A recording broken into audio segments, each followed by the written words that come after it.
The conference room was dead silent except for the sound of papers being slammed on the table.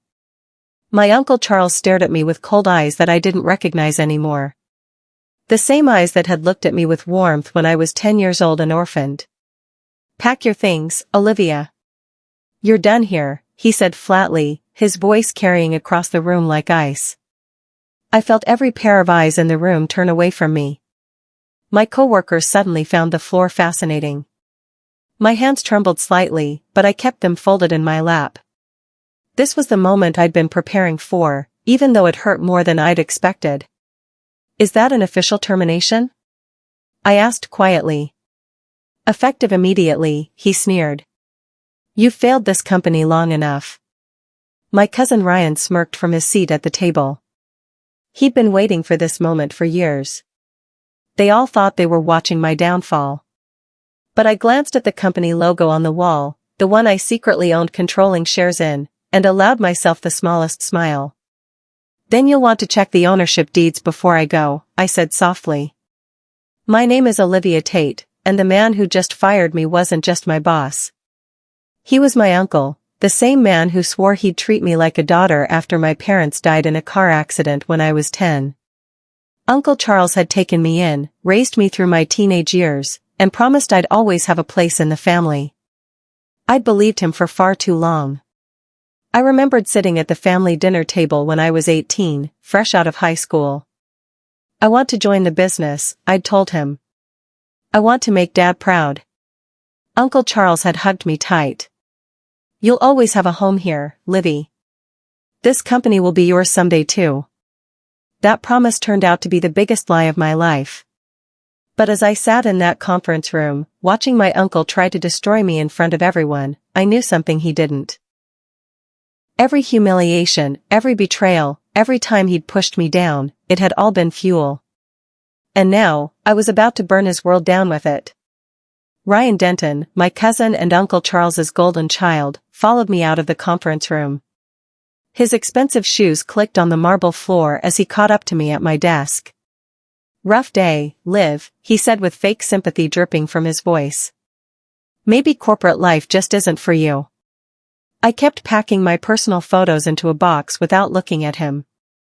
Ryan had always been this way, spoiled, manipulative, always needing to be the center of attention, always taking what wasn't his. While I'd worked late nights and weekends, he'd taken credit for my projects and charmed clients with his father's money. "You'll land on your feet," he continued, leaning against my desk.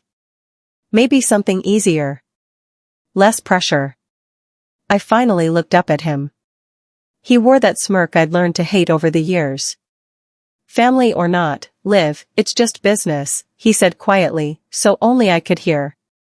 My jaw tightened, but I smiled sweetly. "You're absolutely right, Ryan. It's just business." He had no idea what those words really meant. I had to think back to when everything changed, 5 years ago, when the company nearly went bankrupt. I'd been working here for 3 years, still believing in Uncle Charles's promises, still thinking family meant something more than blood. He'd come to my apartment one night, actually crying. I'd never seen him cry before. "Olivia, we're going to lose everything," he'd said, sitting at my kitchen table with his head in his hands. "The family legacy, gone.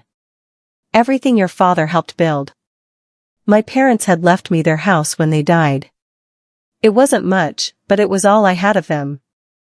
I sold it within a week and gave Uncle Charles every penny, $200,000. To save the family, I'd told him. He'd hugged me so tight I could barely breathe. "You're saving us, Livy. I promise you'll be a partner. I promise you'll have a real stake in this company." Those promises lasted exactly 3 months before he rewrote the contracts, removing my voting rights and my share of ownership. I'd found out by accident. The paralegal had been new and nervous. She'd accidentally sent me documents meant for Uncle Charles. I sat in my tiny office, staring at the contract that stripped away everything he'd promised me. My name was listed as temporary consultant instead of partner, as if I meant nothing at all. When I confronted him, Uncle Charles had looked almost bored. "It's just a technicality, Olivia. Legal stuff. Don't worry about it. But I did worry. I went home that night and pulled out my parents' wedding photo. They were smiling, so happy, so full of hope. I'm sorry, I whispered to their faces. I let him take everything you left for me. That was the moment something broke inside me. Or maybe it was the moment something stronger was born. I looked at my reflection in the glass of that photo frame and made a promise, never again. Nobody would ever steal from me again. I would become smarter, stronger, more patient than any of them. The next morning, I started planning my revenge. I left my position quietly, taking a lower role in a different department. Uncle Charles thought I was accepting defeat. Really, I was positioning myself to watch, learn, and prepare. I enrolled in an MBA program at night, paying for it with savings from my modest salary and working part-time jobs. Every class on corporate finance felt like loading ammunition. Every lesson on business law was another weapon in my arsenal. I learned about investment strategies, hostile takeovers, and most importantly, how to hide ownership behind corporate structures. That's when I created OT Holdings. My initials, Olivia Tate, hidden in plain sight. I started buying small shares in Denton Enterprises whenever they became available. 5 shares here, 10 shares there. The company was struggling, so shares were cheap. Uncle Charles needed money desperately, and he kept selling small portions to various investors. He had no idea one of those investors was me. Over 3 years, I quietly accumulated shares while working in the shadows of his company, invisible and underestimated, building my power 1 share at a time. Thanksgiving dinner 2 years ago still burned in my memory. The whole family gathered at Uncle Charles's mansion, the one my money had helped save. He stood at the head of the table, carving the turkey and bragging about his empire. To Denton Enterprises, he'd toasted. Built by Denton hands, run by Denton blood. I'd sipped my wine quietly while Ryan laughed too loudly at his father's jokes. My Aunt Miriam had leaned over and whispered, "You look upset, dear. Don't make a scene. You know how your uncle gets when you cause trouble." I'd smiled at her. "Oh, I never do." But Ryan had caught my eye across the table. To Olivia, he'd said loudly, raising his glass in mock tribute. The intern who never left. Everyone had laughed. Even Uncle Charles. I'd gripped my wine glass so hard I thought it might shatter. Instead, I'd raised it back to him. To family, I'd said sweetly. What I didn't say was that family was about to learn a very expensive lesson about respect and consequences. 6 months ago, everything accelerated. I'd been working late, finishing a report that Ryan would present as his own the next morning. I'd stopped caring about the credit. I had bigger plans. That's when I heard voices from the conference room. I recognized Uncle Charles's voice immediately, and Ryan's laugh. I pressed myself against the wall outside the door, my heart pounding hard against my ribs. "Once we secure the final investor buyout, she's done," Uncle Charles said. "No more Tate blood in this company. She's been a charity case long enough. Should have gotten rid of her years ago." Ryan's voice was cruel. "We'll send her packing by Christmas. Give her a little severance, act generous. She'll be grateful," Uncle Charles laughed. "She always is." My hands shook as I pulled out my phone and started recording. Every word. Every laugh. Every piece of evidence I'd need. They'd handed me the match to burn their empire down. They just didn't know it yet. I confided in only one person, Maya Winters, the HR director who'd always been kind to me. Maya was smart, observant, and I'd noticed she kept detailed records of everything. The kind of person you wanted as an ally, not an enemy. I met her for coffee one Saturday morning, away from the office. "I need to show you something," I said, sliding my laptop across to her. She watched the video I'd recorded, her expression growing darker with each second, her lips pressing into a thin line. "That's illegal termination," she said quietly.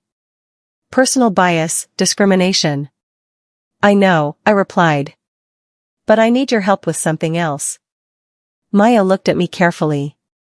You're playing the long game, aren't you? I smiled. Always. Over the next several months, Maya quietly provided me with information. Not stealing, just making sure I knew when certain financial reports were filed, when board meetings were scheduled. She helped me see the patterns I needed to see.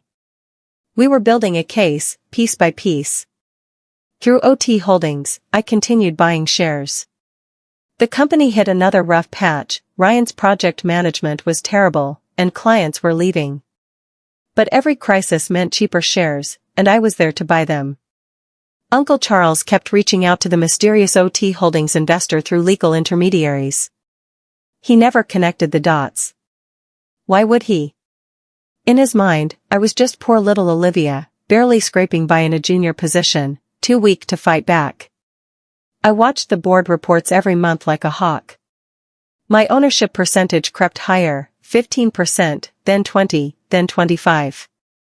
I was patient. Revenge isn't a sprint, it's a marathon. And I'd been training for years.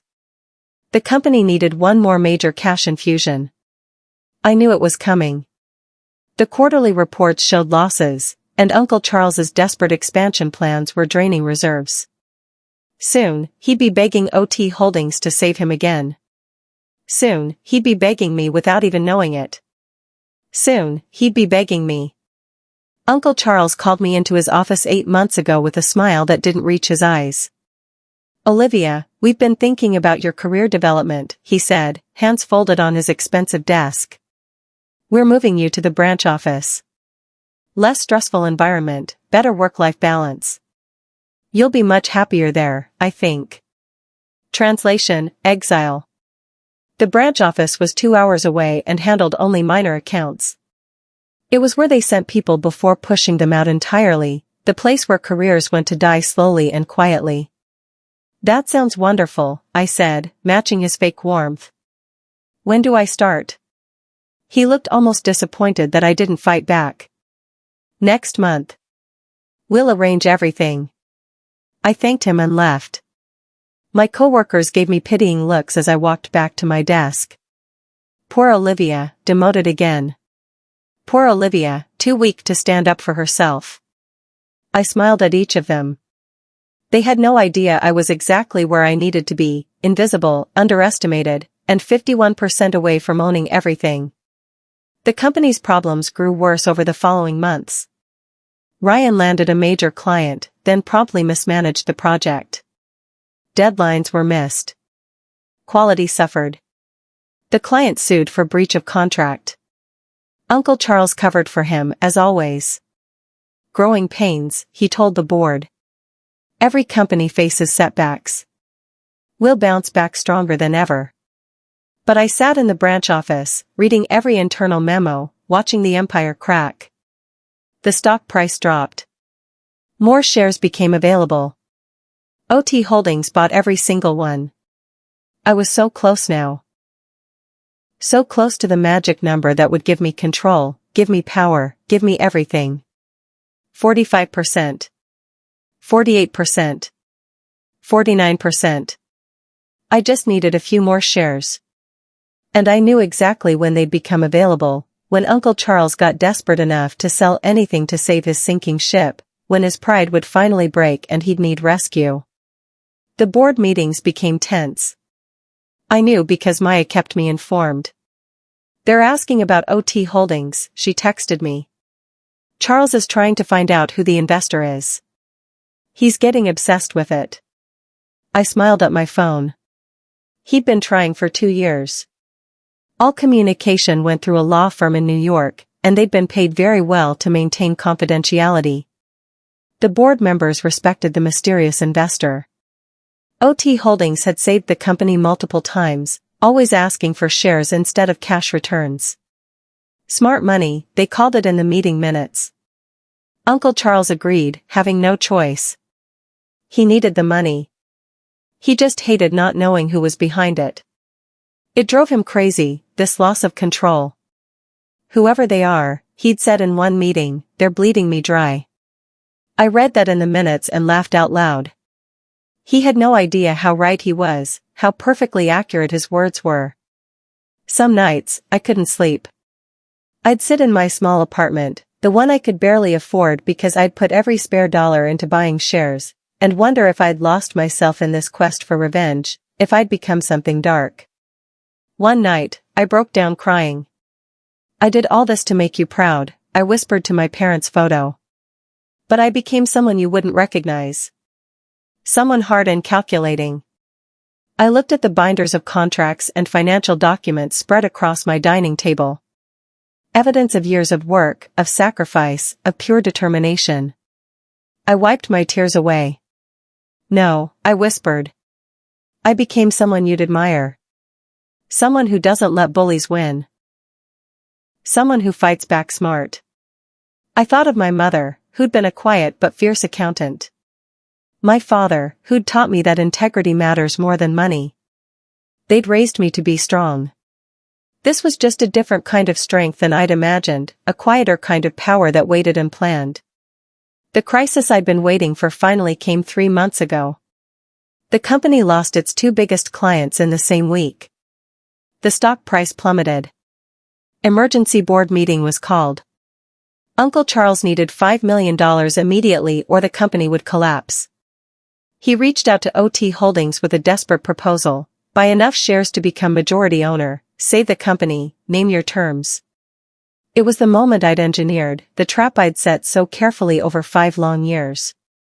I sat in my apartment, reading the proposal, and felt the years of pain and planning crystallize into this single moment. My lawyer was on speakerphone. "If you accept," he said, "you'll own 52%. Controlling interest." "Accept it," I told him. "All of it." Within a week, the papers were signed. Olivia Tate, through OT Holdings, became the majority owner of Denton Enterprises. The man who'd fired me now worked for me. He just didn't know it yet. That reveal, I was saving that for the perfect moment. Ryan stormed into my branch office 2 months ago, furious about another failed project. "You know, Olivia, your lucky dad didn't cut you loose years ago," he snarled. "You're deadweight. You've always been useless to this company." I looked up from my computer calmly. "You might want to watch your tone, Ryan." He laughed. "Or what? You'll report me?" "To who, my father?" I saved my document and met his eyes. "No. Soon you'll report to me." He scoffed. "You're delusional. The stress has finally broken you." He stormed out, slamming the door hard enough to rattle the windows. I heard him laughing in the hallway, probably calling someone to mock me.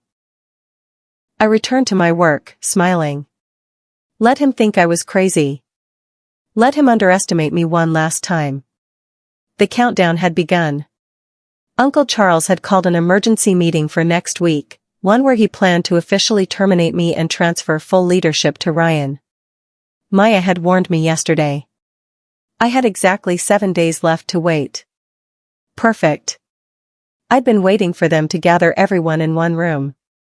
Maya and I initiated a full compliance audit through an outside firm, secretly under my control as majority shareholder. The auditors spent 3 weeks combing through every financial record, every receipt, every suspicious transaction we'd flagged over the years. What they found was damning. Ryan had been embezzling money through fake vendor accounts. Uncle Charles had been paying himself bonuses that violated board agreements. Together, they'd misused over $800,000 in company funds. "This is enough to press criminal charges," Maya told me quietly, reviewing the final report in my apartment.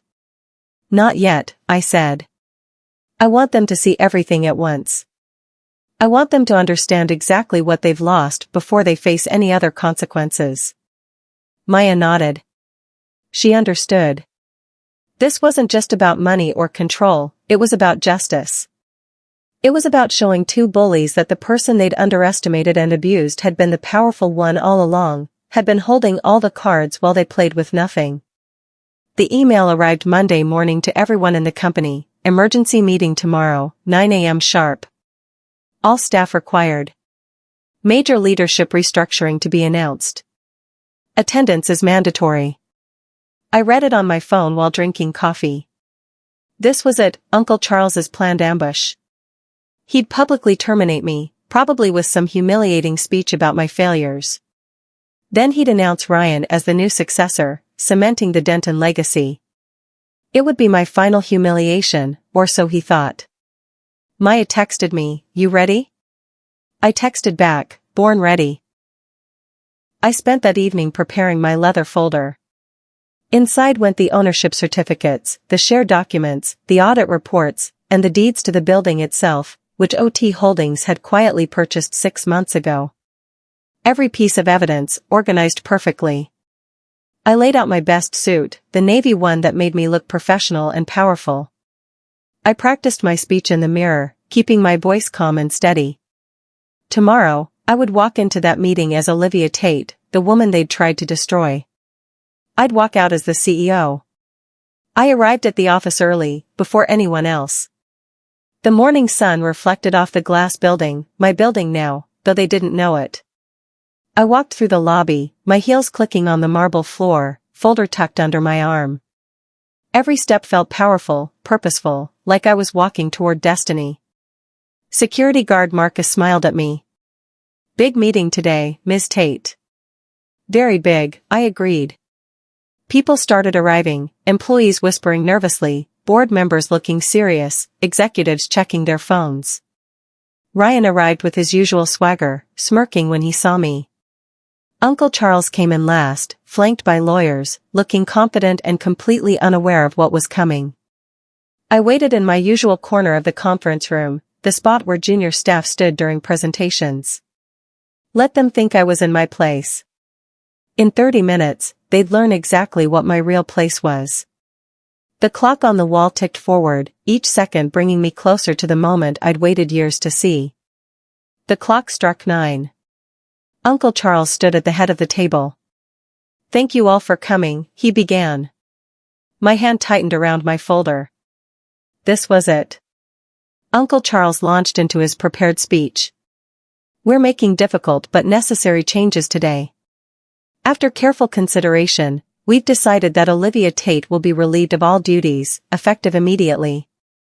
This decision is final and in the company's best interest." Gasps around the room. Some people looked at me with pity. Ryan looked triumphant. Uncle Charles continued, "This company needs to be led by true Denton blood. Therefore, I'm promoting my son Ryan to executive vice president, with full succession rights." Ryan stood up, basking in the attention. This was his moment of glory. Uncle Charles started clapping, and reluctantly, others joined in. I could see people avoiding my eyes, embarrassed to witness my humiliation. I let them finish. Then I raised my hand. "Before we conclude," I said quietly, "I'd like to review a few documents." Uncle Charles frowned. "This isn't the time." "It's exactly the time," I interrupted, walking to the front of the room. I opened my folder and pulled out the first document. "These are ownership certificates for Denton Enterprises.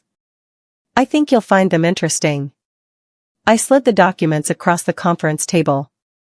OT Holdings, sole majority shareholder, 52% ownership. Principal investor, Olivia Tate. The room exploded. Board members grabbed for the documents. Someone gasped. Ryan's face went white. Uncle Charles gripped the edge of the table, his knuckles turning white, his confident expression crumbling into shock and disbelief. That's impossible," Ryan stammered. "Very possible," I said calmly. "I've been buying shares for 5 years. Every time the company struggled, every time you needed money, I was there. You just didn't know it was me." I pulled out more documents. "This is the deed to this building. OT Holdings purchased it 6 months ago." "That's also me." Uncle Charles finally found his voice. "This is some kind of trick." "No trick, Uncle. Just business. You told me to clear my desk." I smiled. "But I own every desk in this building. I own your desk. I own Ryan's desk. I own the company you tried to steal from me. I own everything you thought was yours. I pulled out the final documents, the audit reports. Before we continue, everyone should know that an independent audit found evidence of embezzlement by Ryan Denton and financial misconduct by Charles Denton. The board will receive full reports by end of day. Ryan shot to his feet. You can't do this. I can, and I am. I turned to Maya, who stood by the door. Ms. Winters, as acting CEO, I'm implementing immediate changes. Please escort Charles Denton and Ryan Denton from the building. Security will retrieve their personal items later. Uncle Charles's face turned purple with rage. You ungrateful, after everything I did for you. I raised you when nobody else wanted you. After everything you did to me, I corrected. You took my inheritance. You broke your promises. You tried to erase me. But you forgot something important, you taught me to be ruthless. You just never expected me to be better at it than you. You created your own enemy. Security arrived within minutes, I'd arranged it with Maya beforehand. Uncle Charles was still sputtering, trying to argue with board members who were now carefully studying the documents I'd provided. Nobody was listening to him anymore. You'll regret this, Olivia, he shouted as security guided him toward the door. This company will fall apart without me. I walked to the door and looked him in the eyes. No, Uncle Charles. You'll regret underestimating me. You'll regret every lie, every broken promise, every time you made me feel small. You'll have the rest of your life to regret what you did to me. I raised you. You used me. There's a difference. I turned to the security guards.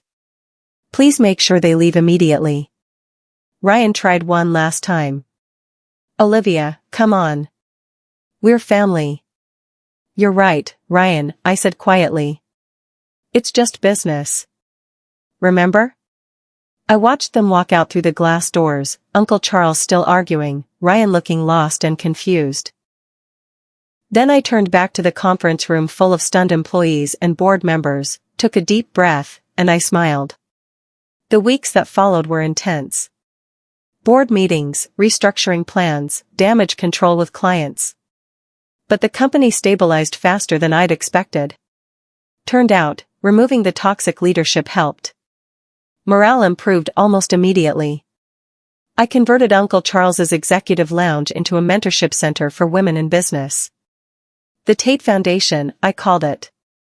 Every woman who'd been underestimated, overlooked, or pushed aside would have a place here.